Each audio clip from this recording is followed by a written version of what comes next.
प्रिय मित्रों, स्वागत है आप सबका आपके अपने चैनल स्टडी विद प्रदीप पे। दोस्तों, जैसा कि आप सब लोग जानते हैं कि हम लोग सुपर ऑब्जेक्टिव नामक सीरीज पढ़ रहे हैं। सुपर ऑब्जेक्टिव की 3 सीरीज चलती है, 2 बायो की सीरीज चलती है और एक सीरीज आपकी जीआईसी और आरओ का प्रैक्टिस पेपर चलता है, जो प्रीवियस ईयर में क्वेश्चन पूछे गए हैं सब्जेक्ट वाइज, टॉपिक वाइज, उसका हम लोग क्वेश्चन करते हैं। तो यह सीरीज आपके लिए बेहद इंपॉर्टेंट है यदि आप जीआईसी देना चाहते हैं, आरओ देना चाहते हैं या यूपी ट्रिपल एस सी पेट की तैयारी कर रहे हैं। तीनों परीक्षाओं की दृष्टि से यह जीएस का यह सुपर ऑब्जेक्टिव बेहद इंपॉर्टेंट है, जो आपके लिए यहाँ पे लाया गया है। आज का जो वीडियो है, इस वीडियो में हम लोग बात करने वाले हैं मौर्य साम्राज्य से संबंधित कुछ प्रश्नों के, जो यहाँ पे दिए गए हैं। बहुत इंपॉर्टेंट प्रश्नों की श्रृंखला हम लेकर के आए हैं, साथ में उसका डिस्क्रिप्शन भी लेकर के आए हैं, जो डिस्क्रिप्शन आपके रिलेटेड क्वेश्चन के लिए बेहद महत्वपूर्ण है। तो चलिए वीडियो को स्टार्ट किया जाए बिना वक्त गंवाए। और यहाँ पे पहला प्रश्न आपकी स्क्रीन पे दिखाई पड़ रहा है। चलिए इसका उत्तर बता दीजिए क्या होगा। पूछ रहा, प्रथम भारतीय साम्राज्य स्थापित किया गया था।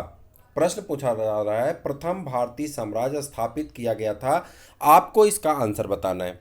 ऑप्शन दिया गया कनिष्क द्वारा, हर्ष द्वारा, चंद्रगुप्त मौर्य द्वारा, समुद्रगुप्त द्वारा। तो ये 4 ऑप्शन में से आपको एक आंसर आपका सही है और उसका आंसर बताना है। तो जल्दी से बता दीजिए। लोअर पीसीएस में पूछा गया प्रश्न है, तो जैसा कि आंसर आप जानते हैं चंद्रगुप्त मौर्य द्वारा। कौन सा सही है? चंद्रगुप्त मौर्य द्वारा। तो इसके बारे में डिस्क्रिप्शन में पढ़ लेते हैं, चूँकि डिस्क्रिप्शन से रिलेटेड क्वेश्चन मिल जाते हैं। जैसे कि यहाँ पे अगर हम ध्यान दें तो दिया जा रहा है, चंद्रगुप्त मौर्य की गणना भारत के महान शासकों में होती है। वह भारत का प्रथम ऐतिहासिक सम्राट था। वह ऐसा सम्राट था जिसने बृहत्तर भारत पर अपना शासन स्थापित किया और जिसका विस्तार ब्रिटिश साम्राज्य से बड़ा था। इसके साम्राज्य की सीमा ईरान से मिलती थी। अब देखिए, एक प्रश्न बहुत छोटा सा कहने के लिए हो जाता है कि अगर ये पूछ लिया जाए भारत का वह कौन सा ऐसा शासक था जिसकी सीमा ईरान से मिलती थी, तो आप कहेंगे कि यह प्रश्न तो आज तक नहीं पूछा गया, पहली बार पूछा। जी नहीं, इसका डिस्क्रिप्शन जब आप पढ़ते हैं तो इसी को रिलेटेड क्वेश्चन कहते हैं। हम लोग कहते हैं कि कुछ क्वेश्चन ऐसे होते हैं जो रिपीटेड क्वेश्चन आते हैं और कुछ क्वेश्चन होते हैं जो रिलेटेड क्वेश्चन आते हैं, जिसे हम आर स्क्वायर फार्मूला या आर फार्मूला कहते हैं। आर फार्मूला में होता है क्या कि कुछ रिलेटेड क्वेश्चन पूछे जाते हैं और कुछ रिपीटेड क्वेश्चन पूछे जाते हैं। रिलेटेड क्वेश्चन क्या है कि अगर आपसे प्रश्न पूछा जाए कि वह कौन सा ऐसा प्रथम शासक था या कौन सा ऐसा शासक था जिसकी सीमा भारत के बाहर ईरान तक मिलती थी, उसके बारे में बताइए। किसकी साम्राज्य सीमा जो है ईरान तक मिलती थी, तो आप उसका नाम क्या बताएंगे? चंद्रगुप्त मौर्य। क्लियर है? गलत नहीं करेंगे। चंद्रगुप्त मौर्य की सीमा कहाँ तक थी? साम्राज्य की विस्तार की सीमा ईरान से मिलती थी। उसने ही भारत को सर्वप्रथम राजनीतिक रूप से एकबद्ध किया था। निम्नलिखित में से कौन सा सबसे पुराना राजवंश है? अब देखिए, प्रश्न वही है लेकिन बस घुमा करके पूछा गया है, रिपीट कर किया गया है, लेकिन घुमा करके टर्म बदले गए हैं और टर्म बदल करके आपसे पूछा जा रहा है कौन सा सबसे पुराना राजवंश है। अब आप बात तो वही है कि सबसे पुराना राजवंश कौन है? मौर्य साम्राज्य। और मौर्य साम्राज्य सबसे पुराना है। जैसा कि उपरोक्त प्रश्न में आपने देखा कि मौर्य राजवंश सबसे प्राचीन, अभी ऊपर पढ़े तक सबसे पहला कौन था? देखिए यहाँ दिया ना, चंद्रगुप्त मौर्य की गणना भारत के महान शासकों में होती है। भारत का प्रथम ऐतिहासिक सम्राट था। वह ऐसा सम्राट था जिसकी बृहत्तर भारत में स्थापित थे। और इसका प्रश्न क्या पूछा गया था, आप ध्यान से देखेंगे यहाँ पे। तो प्रश्न पूछा गया था कि प्रथम भारतीय साम्राज्य अभी कौन है? चंद्रगुप्त मौर्य द्वारा स्थापित किया गया है। तो मौर्य साम्राज्य की स्थापना किए थे चंद्रगुप्त मौर्य। किसकी स्थापना किए थे? मौर्य साम्राज्य की। तो मौर्य राजवंश जो हो गया ये प्रथम हो गया, सबसे प्राचीन माना जाता है। ठीक है, इसका समय 323 ईसा पूर्व से 184 ईसा पूर्व तक माना जाता है। 323 ईसा पूर्व से 184 ईसा पूर्व तक माना जाता है। मौर्य राजवंश की स्थापना चंद्रगुप्त मौर्य ने की थी। इसके बाद कुषाण वंश, गुप्त राजवंश और वर्धन राजवंश ने प्राचीन भारत पर शासन किया। इस प्रकार विकल्प भी सही उत्तर होगा। माफ करिएगा, थोड़ा सा फ्लो की वजह से परेशानी है। चलिए देखते हैं आगे।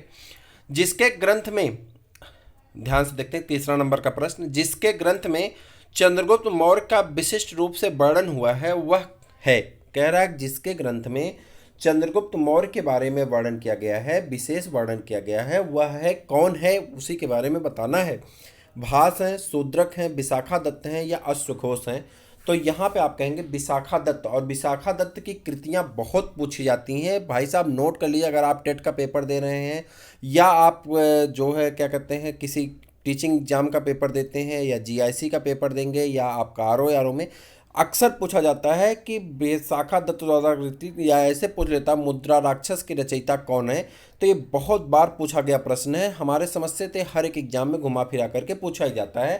तो इस प्रश्न को आज के बाद कभी गलत नहीं करेंगे। विशाखा दत्त द्वारा कौन सी रचना की गई, देखिए विशाखा दत्त कृत मुद्रा राक्षस, रचना का नाम क्या है, मुद्रा राक्षस, से चंद्रगुप्त मौर्य के विषय में विस्तृत सूचना प्राप्त होती है। इस ग्रंथ में चंद्रगुप्त मौर्य को नंदराज का पुत्र माना गया है। किसका पुत्र माना गया, नंदराज का पुत्र माना गया है, ठीक है। मुद्रा राक्षस में चंद्रगुप्त को ब्रिसल ब्रिसल तथा कुलहीन भी कहा गया है। मुद्रा राक्षस में चंद्रगुप्त को क्या कहा गया, ब्रिसल और कुलहीन कहा गया। अगर आपसे पूछा जाए कि चंद्रगुप्त का दूसरा नाम क्या है, तो ब्रिसल और कुलहीन के नाम से भी इन्हें जाना जाता था। ढूंढीराज ने मुद्रा राक्षस पर टीका लिखी थी। मुद्रा राक्षस के अतिरिक्त विशाखा दत्त के नाम से दो अन्य रचनाओं का उल्लेख प्राप्त होता है। एक है देवी चंद्रगुप्तम और दूसरा है अभिसारिका वंचितक, माफ करिएगा, अभिसारिका वंचितक या अभिसारिका वंधितक अप्राप्य है, जो कि अप्राप्य है, ठीक है। तो इस प्रकार से इनकी दो रचनाएं, लेकिन सबसे ज़्यादा एग्जाम में पूछे जाने वाली मुद्रा राक्षस है, जो आपको याद रखना है। और यहाँ पे चंद्रगुप्त के दो नाम आपको मिल रहे हैं, एक है ब्रिसल तथा दूसरा है कुलहीन, जिसे आपको याद रखना है। मुझे उम्मीद है कि यह वीडियो आपको पसंद आ रहा होगा, और अगर पसंद आ रहा है तो मैं ये एक्सपेक्टेशन छोटा सा करता हूँ कि इसे कम से कम 100 लाइक, बहुत छोटा सा है, आप शेयर करेंगे 100 लाइक कोई बड़ी बात नहीं होती, 100 लाइक और कम से कम 50 से 60 कमेंट आपके आने चाहिए, जिसमें आपका ये लिखा होना चाहिए कि मुझे इतने क्वेश्चन आ रहे हैं। बहुत जल्दी आपको पेट की क्लासेस स्टार्ट कर दी जाएंगी, पेट की क्लासेस आपको दी जाएंगी। पेट की क्लासेस पूरी, जितना ही यूपी पेट का पूरा कोर्स है, पूरा कोर्स आपको प्रोवाइड कराया जाएगा। जीआईसी का प्रैक्टिस पेपर जीएस का चल रहा है, बायोलॉजी का प्रैक्टिस पेपर चल रहा है, प्रीवियस ईयर क्वेश्चन पेपर चल रहे हैं, ठीक है। अलग अलग क्लासेस चलाई जा रही हैं, जो आपके लिए पूर्णतः फ्री है। चैनल पे सारी चीज़ें फ्री हैं। चैनल आपको एक ब्रेकिंग न्यूज़ के तहत सरकार से रिलेटेड, कोई भी सरकारी जॉब से रिलेटेड सूचना होती है, चैनल के द्वारा आपको ऑथेंटिक रूप से, यानी सत्य प्रमाणित तौर पे आपको बताया जाता है। और लगभग बताई गई सूचना 90 से 99% तक सत्य होती है। कभी कभी आयोग मुकर जाता है, जिसकी वजह से वह चीज़ें गलत हो जाती हैं। तो ये सेकेंडरी मैटर, ठीक है। अब आगे बढ़ जाते हैं। पूछ रहा है सेंड्रोकोटस से चंद्रगुप्त मौर्य की पहचान किसने की थी। फिर से देखिए, सेंड्रोकोटस से चंद्रगुप्त मौर्य की पहचान किसने की, ये प्रश्न आपसे पूछा जा रहा है। विलियम जोन्स, किसने की थी, विलियम जोन्स ने। विलियम जोन्स पहले विद्वान थे जिन्होंने सेंड्रोकोटस की पहचान मौर्य शासक चंद्रगुप्त मौर्य से की। एरियन तथा प्लूटार्क ने चंद्रगुप्त मौर्य को एंड्रोकोटस के रूप में वर्णित किया है। निम्नलिखित में से किसने सेंड्रोकोटस यानी चंद्रगुप्त मौर्य और सिकंदर महान की भेंट का उल्लेख किया। सेंड्रोकोटस यानी चंद्रगुप्त मौर्य और किसका, सिकंदर महान की भेंट का उल्लेख किया है।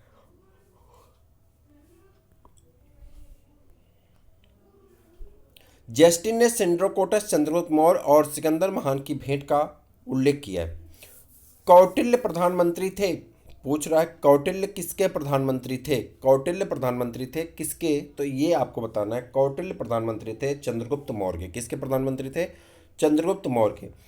चंद्रगुप्त मौर्य के जीवन निर्माण में कौटिल्य का महत्वपूर्ण योगदान था।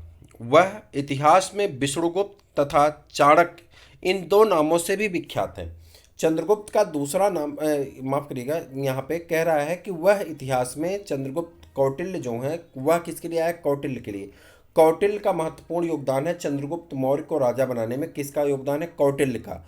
और वह शब्द जो आया है यह किसके लिए आया, कौटिल्य के लिए आया। तो कह रहा है कौटिल्य, वह इतिहास में विष्णुगुप्त, यानी कौटिल्य को विष्णुगुप्त भी कहा जाता है और चाणक्य भी कहा जाता है, इन दो नामों से भी विख्यात थे। जब चंद्रगुप्त मौर्य भारत का एक छत्र सम्राट बना तो कौटिल्य प्रधानमंत्री, कौटिल्य को क्या बनाया गया था, प्रधानमंत्री, महामंत्री तथा प्रधान पुरोहित के पद पर आसीन हुए थे। 3 पद दिए गए थे, प्रधानमंत्री का, महामंत्री का और प्रधान पुरोहित के पद पर आसीन हुए थे। कौन, कौटिल्य। और कौटिल्य को और क्या कहा जाता है, तो विष्णुगुप्त और चाणक्य के नाम से भी कौटिल्य को जाना जाता है। वे राजनीति शास्त्र के प्रकांड पंडित थे और उन्होंने राजनीति शास्त्र पर अर्थशास्त्र नामक एक प्रसिद्ध ग्रंथ की रचना की थी। किसने? उन्होंने उन्होंने किसके लिए आया? कौटिल्य के लिए। उन्होंने किसके लिए आया? कौटिल्य के लिए। और कौटिल्य का दूसरा नाम कौन है? तो विष्णुगुप्त। और कौटिल्य का तीसरा नाम क्या हो जाता है? चाणक्य। तो चाणक्य ने किसकी रचना की है? अर्थशास्त्र की रचना की। अगर आपसे कोई पूछ ले चाणक्य ने किसकी रचना की, तो आप कहेंगे अर्थशास्त्र की रचना की है, और वह प्रसिद्ध ग्रंथ है। और अर्थशास्त्र किस पे है आश्रित है? अर्थशास्त्र किस पे आश्रित है? अगर ऐसे कहा जाए कि अर्थशास्त्र, चाणक्य द्वारा रचित अर्थशास्त्र किस विषय से आश्रित है या किस विषय से संबंधित है, किस विषय से, तो वहां पे आप कंफ्यूज मत होइएगा, राजनीति से संबंधित है। यह भारत के राज शासन के ऊपर उपलब्ध प्राचीनतम रचना है। चाणक्य अपने बचपन में किस नाम से जाने जाते थे? चाणक्य के बारे में पूछ रहा है। चाणक्य अपने बचपन में किस नाम से जाने जाते थे? बचपन का उनका नाम क्या था? विष्णुगुप्त था। चाणक्य के बचपन का नाम क्या था? विष्णुगुप्त था। ऊपर वाले क्वेश्चन में इसकी व्याख्या है। ऋषि चाणक्य ने अपने पुत्र का नाम चाणक्य रखा था। अर्थशास्त्र के लेखक के रूप में इसी पुस्तक में उल्लिखित कौटिल्य तथा एक पदखंड में उल्लिखित विष्णुगुप्त नाम की समानता चाणक्य से की जाती है। चाणक्य के अनेक नाम भी प्रचलित हैं। अंशुल, अंश, अंगुल, वात्स्यायन, कात्यायन आदि नाम इन्हीं से में से हैं। पुराणों में इसे द्विजर्व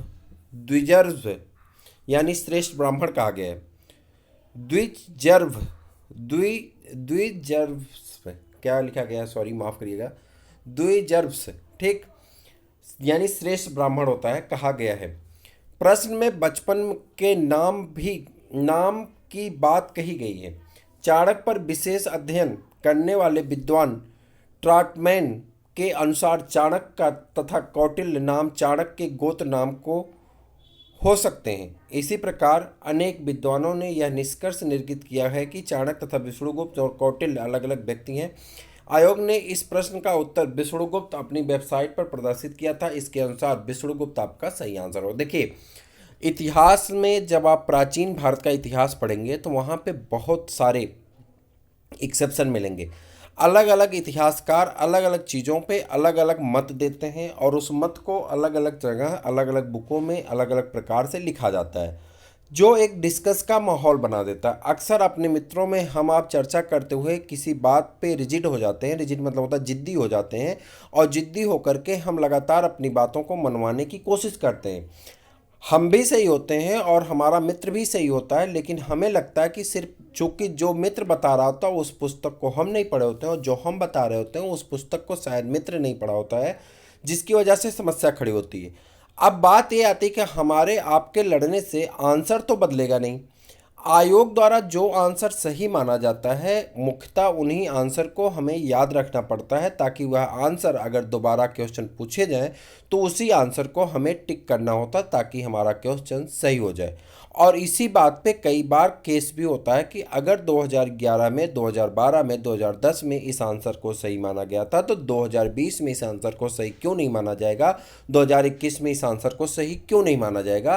तो इस बात के लिए क्या होता है कि आपको वेटेज मिल जाता है, और अक्सर ऐसा होता है 2-4 प्रश्न पे विवाद उठता ही उठता है। तो इन सब चीज़ों पे समस्या मत खड़ी करिए, मत मानिए क्या होता है। बस आप इतना याद रखिए कि चाणक्य के 3 नाम हैं, एक विष्णुगुप्त है, ठीक, एक चाणक्य है, और एक उनका दूसरा नाम और कौन है, तो उनकी दूसरी नाम कौटिल्य है, ठीक है।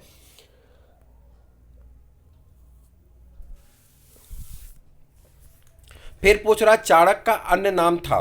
अब पूछ रहा चाणक्य का अन्य नाम क्या था, तो आप कहेंगे विष्णुगुप्त, जैसा कि ऊपर के आंसर में उल्लेख है। 1993 में यह प्रश्न आयोग द्वारा आंसर सही माना गया है, और आईएएस के एग्जाम में यानी जो है इस आंसर को, क्वेश्चन को पूछा गया है, और आयोग द्वारा इस आंसर को सही माना गया है। तो कोई भी एग्जाम में अगर पूछा जाएगा तो हम लोग इस आंसर को क्या मानेंगे, सही मानेंगे। चले आगे। कौटिल्य का अर्थशास्त्र है एक। कौटिल्य का अर्थशास्त्र है एक। अब देखिए यहाँ पूछ रहा, देखिए यहाँ पे कैसे कन्फ्यूजन है। चंद्रगुप्त मौर्य के संबंध में नाटक है, तो ये नाटक नहीं है, तो पहला तो गलत हो गया। फिर पूछ रहा है आत्मकथा है, जी नहीं। चंद्रगुप्त मौर्य का इतिहास है, जी नहीं। शासन के सिद्धांतों की पुस्तक है, यानी यह राजनीतिक पुस्तक है। कैसी पुस्तक है? राजनीतिक पुस्तक है। अब देखिए यह प्रश्न कहाँ पूछा गया है, आपसे मैं अभी कुछ देर पहले बता रहा था कि इस तरह से पुस्तक के बारे में पूछ सकता है। तो यह प्रश्न यूपी पीसीएस के मेंस एग्जाम 2012 में पूछा गया। अगर 12 में पूछा गया तो यह प्रश्न एज इट इज ऐसे मान लेते हैं कि जीआईसी में पूछ लिया गया। अब आप क्या कहेंगे, वहाँ पे कंफ्यूज होंगे ना, तो आप सोचेंगे चंद्रगुप्त से रिलेटेड है, इनका इतिहास है, तो यही होगा। नहीं, तो ये आंसर आपका क्या हो जाएगा, गलत, और आप माइनस में चले जाएंगे। तो शासन के सिद्धांतों की पुस्तक है जिसे राजनीति शास्त्र आप कहते हैं। तो अर्थशास्त्र का संबंध किससे है, राजनीति से है। और किस अर्थशास्त्र का, देखिए यहाँ दिया है कौटिल्य का अर्थशास्त्र। कौन सा अर्थशास्त्र, कौटिल्य का अर्थशास्त्र किससे संबंधित है, राजनीति से। क्लियर है। कौटिल्य चाणक्य द्वारा मौर्य काल में रचित अर्थशास्त्र शासन के सिद्धांतों की पुस्तक है जिसमें राज्य के सप्तांग सिद्धांत, राजा के कितने सिद्धांत बताए गए, 7 सिद्धांत बताए गए। कितने सिद्धांत बताए गए हैं, 7 सिद्धांत। अगर आपसे पूछ लिया जाए कौटिल्य के जो अर्थशास्त्र हैं उसमें कितने सिद्धांत हैं, राज्य के कितने सिद्धांत हैं, तो आप कहेंगे राज्य के 7 सिद्धांतों की चर्चा की गई। पहला है राजा, अमात्य, जनपद, दुर्ग, कोष, दंड, मित्र की सर्वप्रथम व्याख्या मिलती है। अर्थशास्त्र से तत्कालीन प्रशासन एवं कृषि व्यवस्था की भी विस्तृत जानकारी प्राप्त होती है।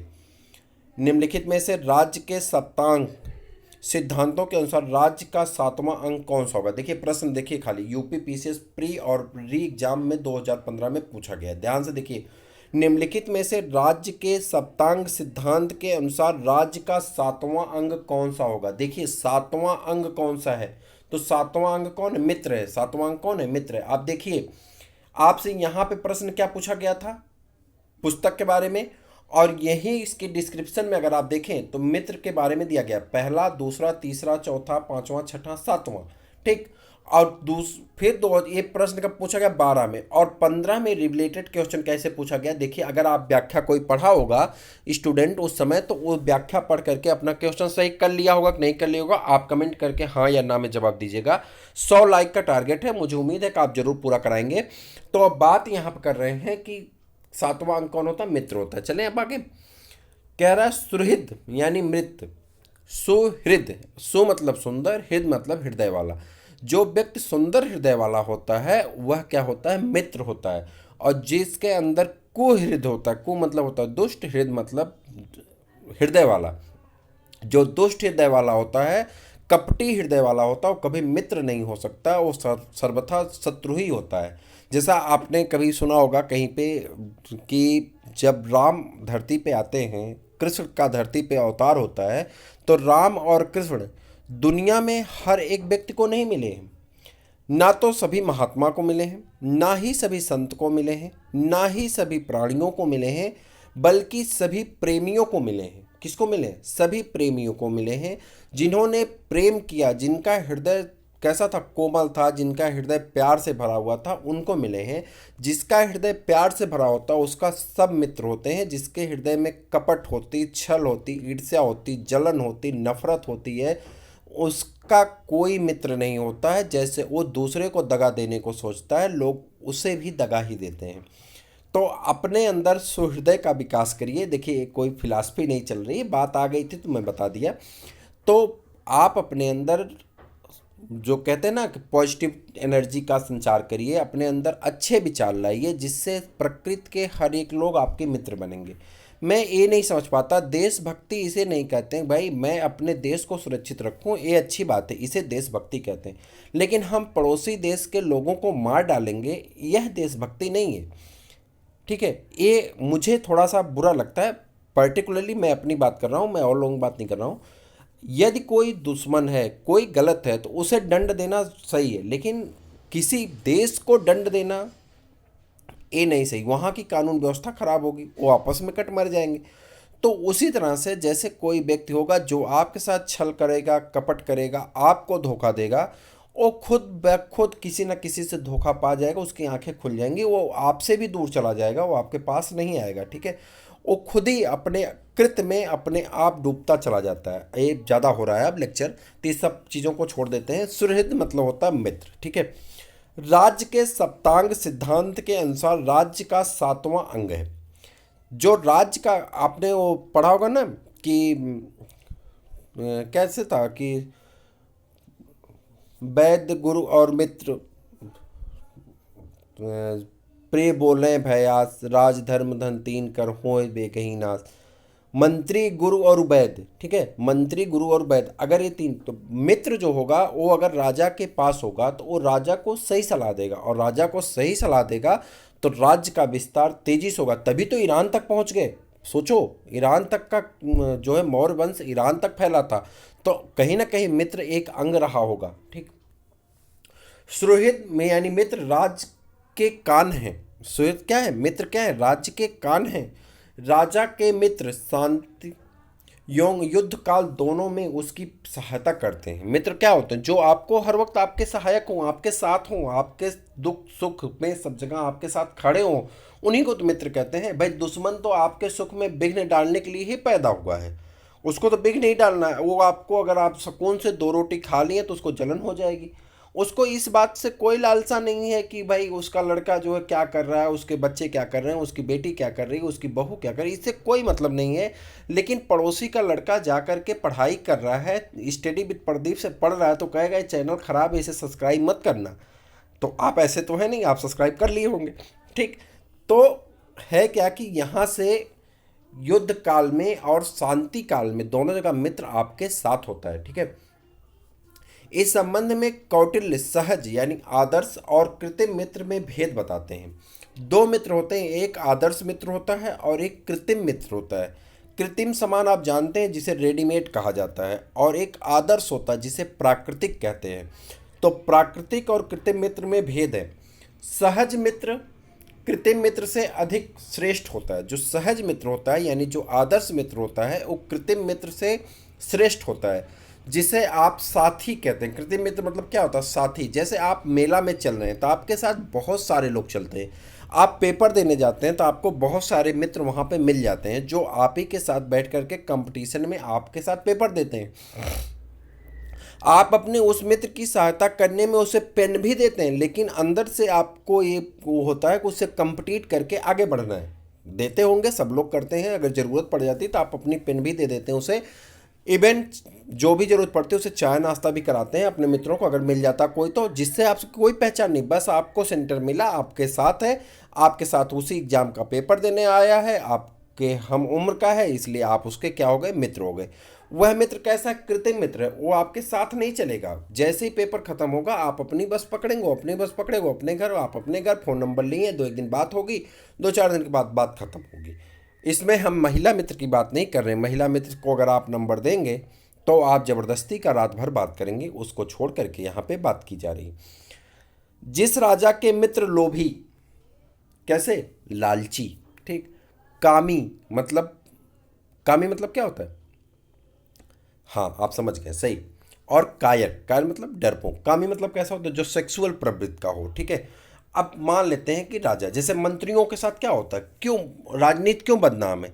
अब मंत्री क्या है? मंत्री का जो मित्र है उसे पता है, तो पता चलता है कि जब रेप कोई हो जाता है, कोई ऐसी क्या कहते हैं, गलत काम हो जाते हैं, तो उसमें पता चलता है कि मंत्री जी बचा रहे हैं, नेताजी बचा रहे हैं, विधायक जी बचा रहे हैं, सांसद जी बचा रहे हैं। ठीक है। मुख्यमंत्री का प्रेशर है, मंत्री का प्रेशर। अबे भाई काहे को यार, अगर गलत व्यक्ति है तो इस व्यक्ति को दंड दो ना।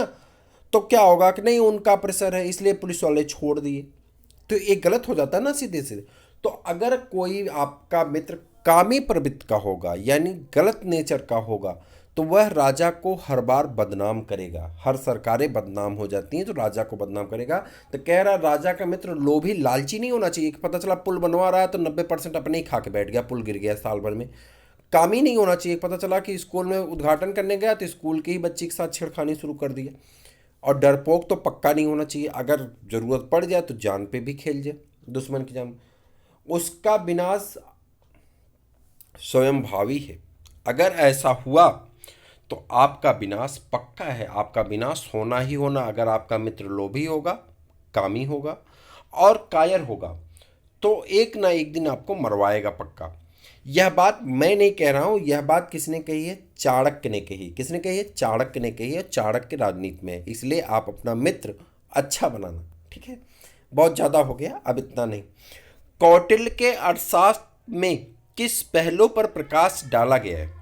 कौटिल्य के अर्थशास्त्र में किस पहलू पर प्रकाश डाला गया? देखिए, घुमा फिरा के कई बार प्रश्न ऐसे पूछा गया है तो राजनीति नीतियों पर प्रश्न डाला गया, 2001 में यह प्रश्न पूछा गया। ठीक है। कौटिल्य के अर्थशास्त्र द्वारा चंद्रगुप्त मौर्य के शासनकाल की बहुत सी बातों का ज्ञान प्राप्त होता है। यह वस्तुतः अधिकांश ऐतिहासिक ग्रंथ नहीं है, अपितु राजनीतिक शास्त्र का एक अद्वितीय ग्रंथ है। ठीक। इसमें मुख्यतः राजनीतिक नीतियों पर प्रकाश डाला गया। निम्नांकित में से